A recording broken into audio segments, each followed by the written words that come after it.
Bonjour à tous, ici donc Jérémy. Je viens vous présenter une petite vidéo sur les transports au Panama parce que j'en ai encore jamais parlé. Les transports dans la capitale et aussi, alors il faut bien différencier les transports dans la capitale et les transports à l'intérieur du pays. Il y en a plusieurs types. Alors d'ores et déjà, j'aurais tendance à vous dire évitez le taxi. N'est-ce pas Vanessa? Je crois qu'on est d'accord là-dessus. Évitez absolument le taxi. Quand vous êtes à la capitale, c'est carrément de prendre le Uber. Avec Uber, c'est plus carré. Il faut savoir que les taxis essayent de vous gruger sur les prix. Je vais pas me faire des amis là. Souvent, ils ont toujours la même technique. Ils savent pas où c'est. Vous allez leur montrer le truc GPS, nanana. Même avec le GPS dans la main, il sait pas où il va. Je sais pas si c'est fait exprès ou j'en sais rien. Mais en tout cas, c'est une catastrophe. Le mieux, le plus rapide, le plus concis, vous téléchargez l'application Uber. C'est d'ailleurs même bien moins cher. Il faut savoir qu'il y a plusieurs types de prix. Vous avez le prix pour les touristes, ou même d'ailleurs le prix pour les blancs directement, et le prix pour les Panaméens qui n'est pas du tout le même. Ce qui a été particulièrement douloureux, c'est quand je me suis fait des amies panaméennes et qu'elles sont venues avec moi en taxi et que je me suis rendu compte que là où je payais par exemple 4 $, elle payait 50 centimes. Voilà. Ça fait un peu... Non, c'est une catastrophe. Et alors, à l'intérieur vraiment, en plus de la Ciudad de Panama, même quand vous avez une voiture, c'est plus cool d'avoir un Uber. Ils savent conduire, il y a des embouteillages, il y a tout ça, ils connaissent les raccourcis. Puis c'est une qualité, c'est une tranquillité d'esprit, il y en a partout, il y en a tout le temps, à toutes les heures. C'est vraiment cool.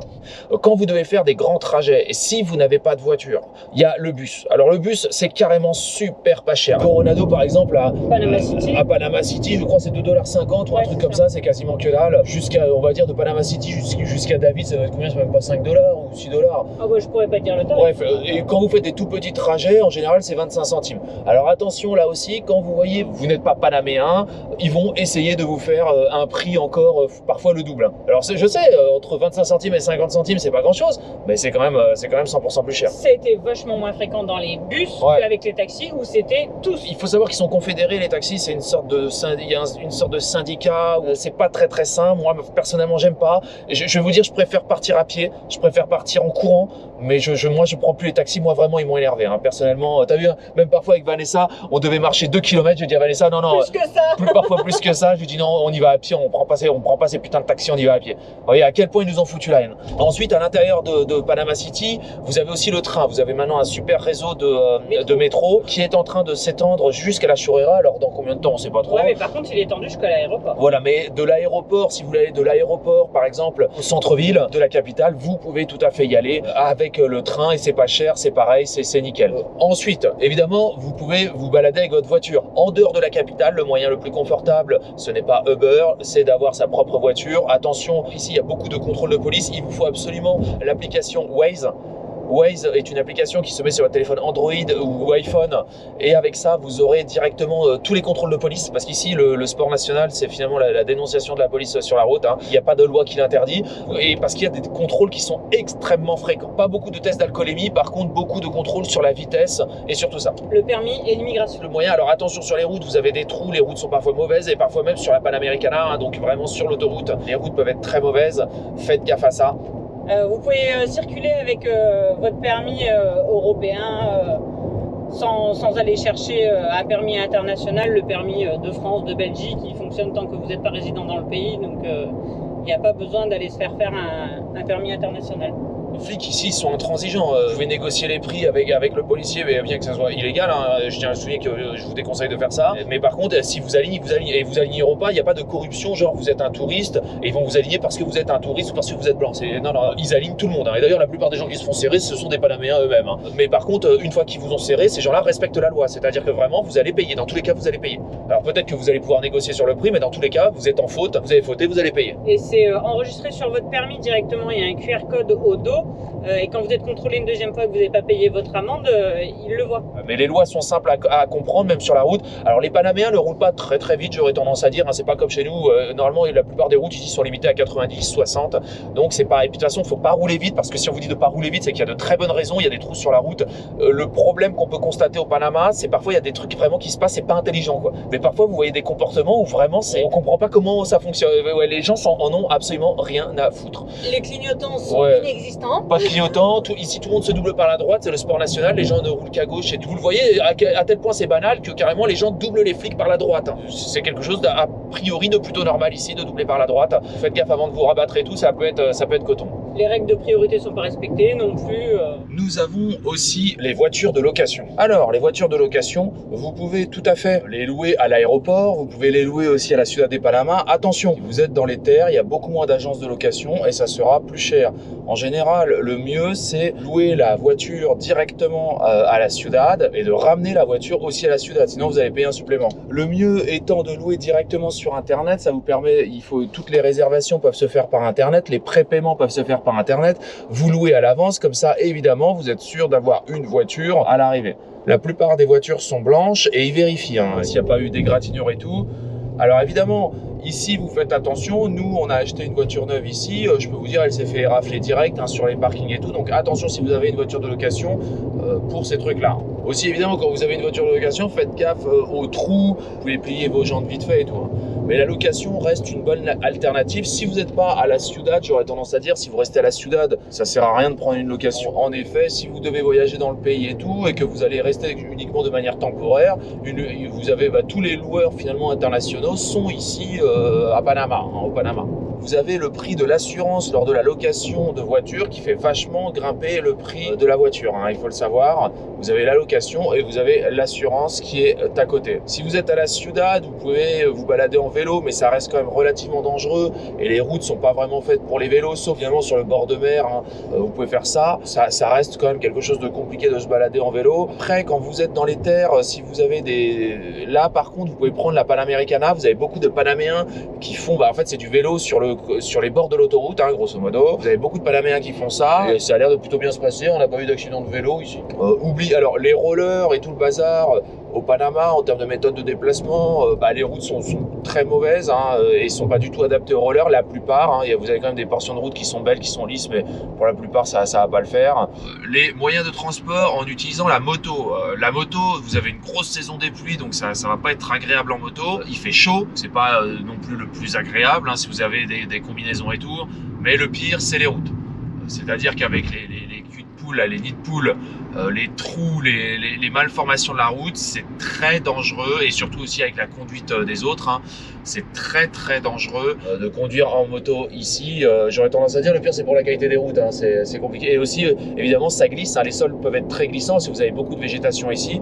Et quand il pleut, vous avez de la végétation, finalement vous avez du humus ou vous avez un peu de mousse qui devient finalement molle. Non, la moto, il y a très peu de gens qui conduisent des motos ici, et à part la police finalement, et cela reste, c'est compliqué, c'est très compliqué la moto. Vous conduisez vous-même, vous faites attention aux taxis. Les taxis se croient tout permis, ils font n'importe quoi, les gens conduisent vraiment pour la plupart mal. Ayez toujours un constat, et avant, je pense, si vous devez prendre le volant et tout, comprenez comment faire un constat au Panama, parce qu'en plus, ils vont faire n'importe quoi, ils vont vous rentrer dedans, mais après, tout le monde est très procédurier. Le mieux étant, si vous conduisez votre propre voiture, c'est de mettre une caméra embarquée, comme une GoPro ou ce que vous voulez, ou votre téléphone, et cela va filmer la route. C'est plutôt important, et après vous pouvez même faire des films sur tout ce que vous allez voir d'aberrant.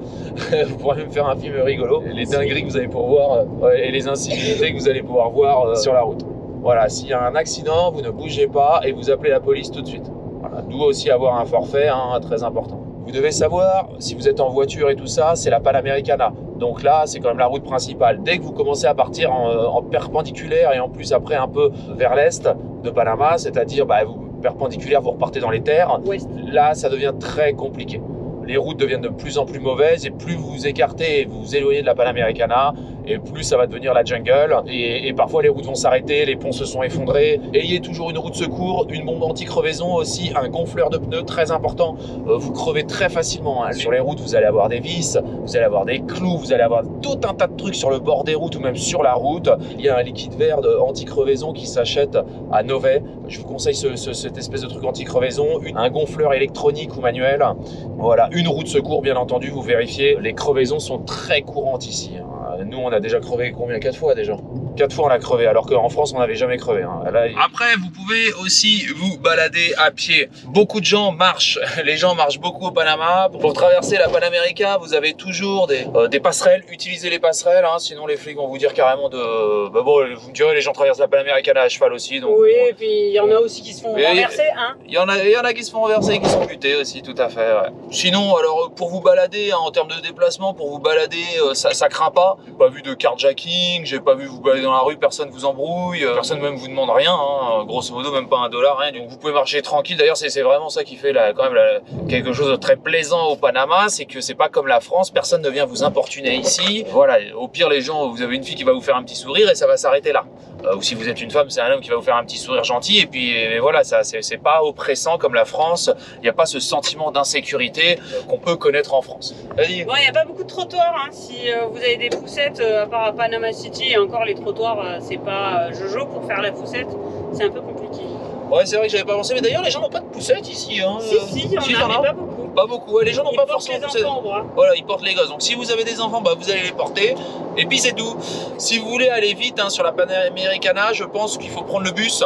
Les bus vont bien plus vite que les voitures. Je pense qu'ils ont des passe-droits avec l'administration, parce que vous avez beaucoup de gens de l'administration justement qui prennent le bus. Mais les bus sont très très rapides. Hein, t'as vu les limitations, ils s'en foutent hein, les bus. Hein, vraiment, ils ont des boosts. On se croit dans une Formule 1 quand vous êtes dans le bus. Alors, il y a beaucoup de petites lignes ici, de petits aéroports. Si vous devez voyager, par exemple, vous devez aller à Bocas del Toro ou à divers endroits, il y a plein de petits aéroports, d'aérodromes, d'héliports. Et parfois, en fait, le plus rapide, hein, par exemple, pour aller à Bocas del Toro, c'est directement avec des petits avions qu'on y va. On y va rarement par la voiture, car par la voiture, il faut traverser toute la Panamericana. Après, il faut traverser encore... David et Almirante. Voilà, entre David et Almirante, donc c'est pas le top du top. Dans certains cas, mieux vaut prendre l'avion, ça vous coûtera bien moins cher en termes de temps. Pas forcément en termes d'essence, parce que l'essence, ça coûte beaucoup moins cher ici. L'essence, tiens, parlons de l'essence pour les transports. Quand vous devez payer de l'essence ici, c'est à $1. Hein, et là, c'est parce que c'est cher. Hein. Normalement, ça tourne à 70-80 centimes du litre, donc c'est plutôt plaisant par rapport à la France ou par rapport à d'autres pays où l'essence est très chère. Et en plus on roule moins vite donc on consomme moins. Ensuite, quand vous roulez en voiture, c'est sur la Panamericana. Alors déjà, vous faites attention aux animaux. Vous avez énormément de chiens errants. D'ailleurs, un des problèmes quand vous vous baladez à pied ou quand vous êtes en roller, en vélo et tout, ce sont les chiens. À l'intérieur du pays. Énormément de chiens errants partout hein, et qui peuvent vous attaquer, hein, qui peuvent parfois être très méchants. Moi, j'ai une matraque télescopique.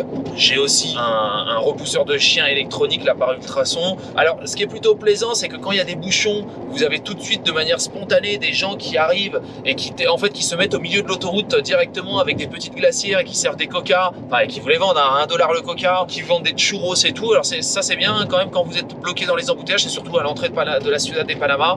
Des vendeurs ambulants. Vous aurez plein de vendeurs ambulants qui sont sur la route directement, c'est le top. Ensuite, n'hésitez pas à vous arrêter, c'est-à-dire qu'en fait, vous n'êtes pas obligé de rouler trop vite. Vous pouvez vous arrêter sur le bas-côté. Il y a souvent sur le bord de la Panamericana des gens qui vendent des tas de trucs. Ils vont vous vendre des fruits, des légumes, des boissons. Et c'est plein de... Et parfois, c'est des pick-up. Vous allez voir, il y a plein de pastèques sur un pick-up ou plein de pignards, vous voyez, plein d'ananas.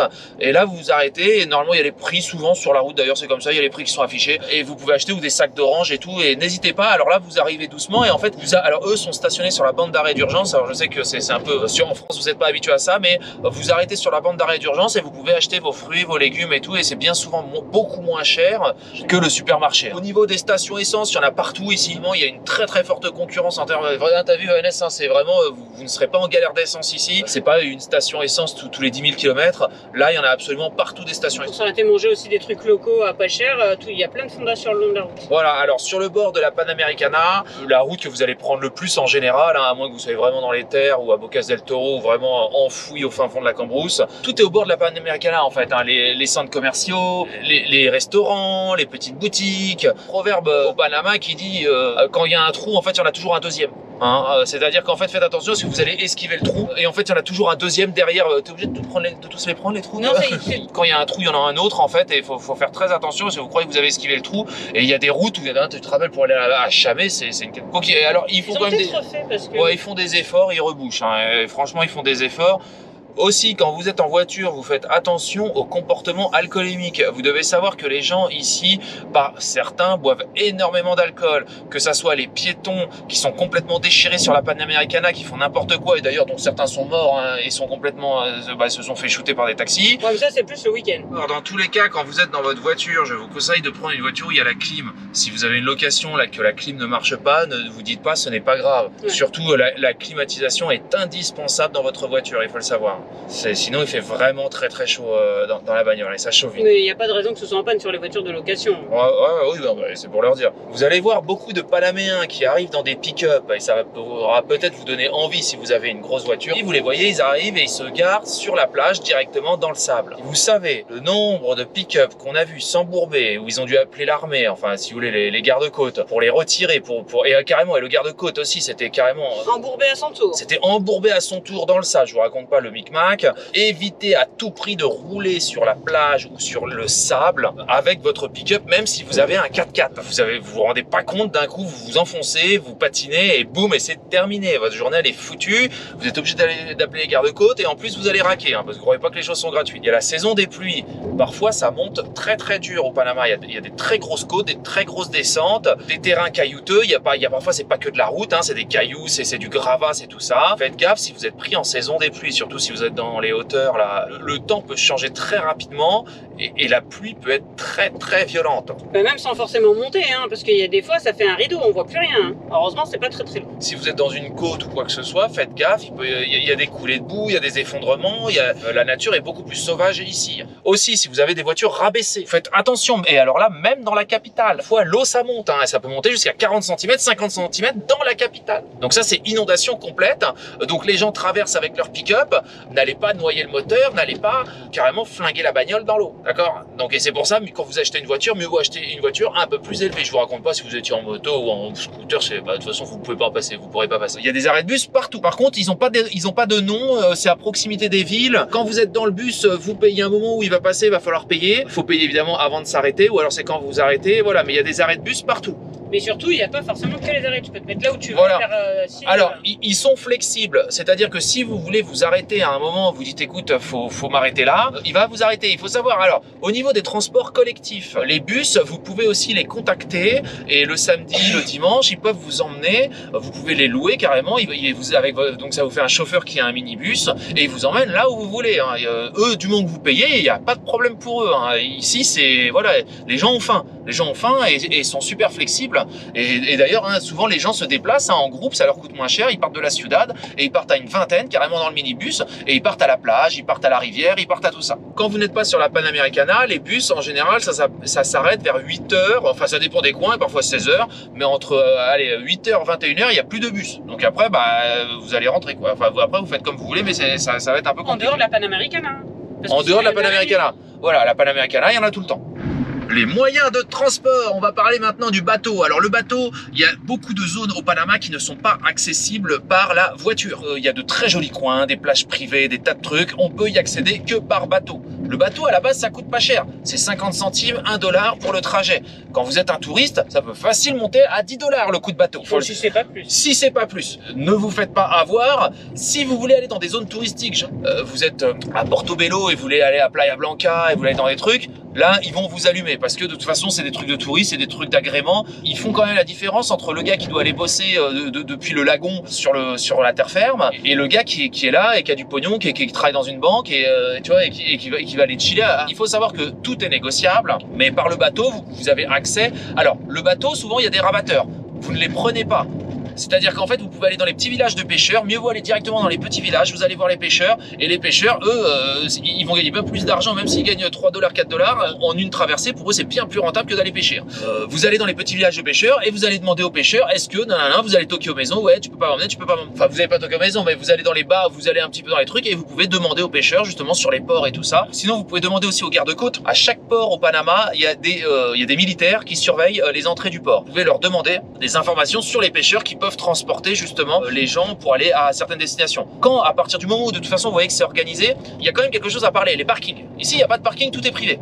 D'accord, c'est des gens, ils ont débroussaillé leur terrain, ils ont fait. Alors en général, tout est payant. Tous les parkings sont payants ici, sauf à la Ciudad bien entendu, ou sauf si vous vous garez à Petaouchac, faites gaffe chez nous. Quand vous allez dans une attraction touristique ou même pour aller garer, vous allez prendre le bateau et vous allez garer votre voiture, ça va être payant.